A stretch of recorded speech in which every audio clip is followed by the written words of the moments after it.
Today is January 14, 2015, and wait till you see this clip I have to play for you. It exemplifies everything I have been saying about Agenda 21. The city of Los Angeles is proposing that all landlords who own buildings built by a certain date that they are forced to retrofit even if they are not able to afford it. And the city's solution for not being able to afford it is they will give you loans to pay for it. So that is slavery. Now, how are they going to do this? They're going to use code enforcement officers to go door to door. They're going to knock on your door, and they're going to ask to come into your house to look around and see if you are in compliance. These people have no power unless you give it to them.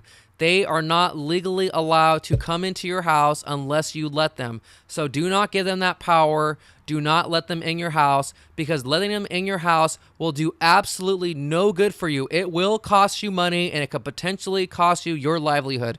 They've knocked on my door, and it's on my channel. You can watch that. I'll link to it. But the way I reacted is the way you need to react. So you have two options here. You can either comply and go bankrupt, as people said in this video that they will lose everything if they comply, or you can take the risk and not comply, and if an earthquake does happen and it's not that big, then hey, nobody gets hurt, everybody wins. But if it is the so-called big one and you lose everything anyway, well, you have the same result as you would have if you complied. You see, what's going on here is the city wants to force you off of your property. That is what Agenda 21 is all about. And the way they do it is they come into your house and they tell you you're out of compliance. And when you can't afford to do the retrofits and you won't take out the loans, which is slavery, then you're forced to sell. And when you have a house out of compliance, it loses most of its value,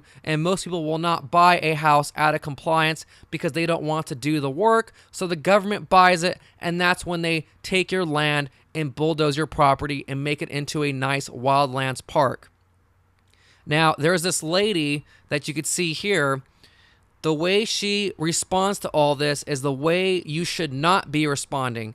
These are consensus meetings, and she said she is for the plan so long as somebody else pays for it. And they don't care what your butts are. All they care about is that you are for the plan. They do not care about your specifications. So you must be against these plans. You must realize there is an agenda to force you off your property. And in this case, in our land that is driven by fear, they are telling us that because we have to be afraid of earthquakes, we must bankrupt ourselves as a result. And then you have Mitchell Englander of the LA City Council who flat out lies to you. He tells you this is a good thing for you and that you'll actually save money as a result. Pulling money out of your pocket that you would not otherwise normally pull out is not saving you money, because he says that through property taxes, somehow it will get better. But right here on the Climate Action Plan page with Energy Star, we know that they want to do in-home required energy audits where they knock on your door, ask to come in, and they will tell you you're out of compliance, and they will make you put in their appliances, their Energy Star appliances.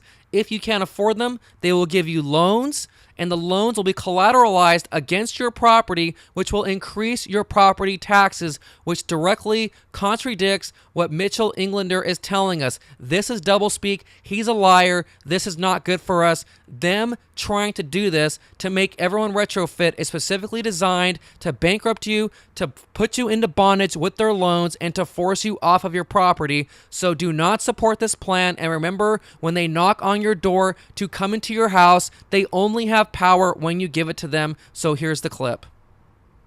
6, a controversial plan to reduce the earthquake risk for thousands of older apartment buildings in Los Angeles. The question is, who would pay for the expensive retrofits?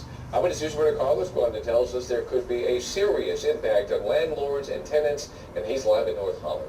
Carlos? Well, this plan, if approved, would mandate retrofitting of thousands of older buildings across the city, and the cost will be paid by landlords and tenants, and some say they simply cannot afford it. The Northridge quake caused widespread damage, and officials say the big one could be much worse. We stand to lose hundreds of thousands of housing units. How do we keep our workforce in place if they don't have a place to live? A big concern, so-called soft-story buildings built before 1978. those with parking underneath that could pancake in an earthquake.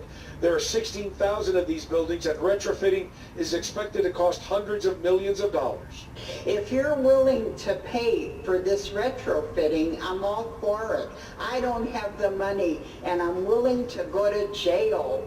Mandating the retrofit means landlords can pass the cost along to tenants in higher rents. Folks are being put in a bind to decide whether they're going to continue to pay rent or they're going to move elsewhere. We don't want to gouge our customer, the tenant, because we don't want to lose them. James Clark from the Apartment Association of Los Angeles says most small rental owners can't afford these costs. They've been living off the rents. And again, the money's in the building, not the bank. So they will have to get loans before they do these projects. City council members say they understand the dilemma, and they're trying to figure out ways so that owners can finance the repairs. That could include state money and property tax relief.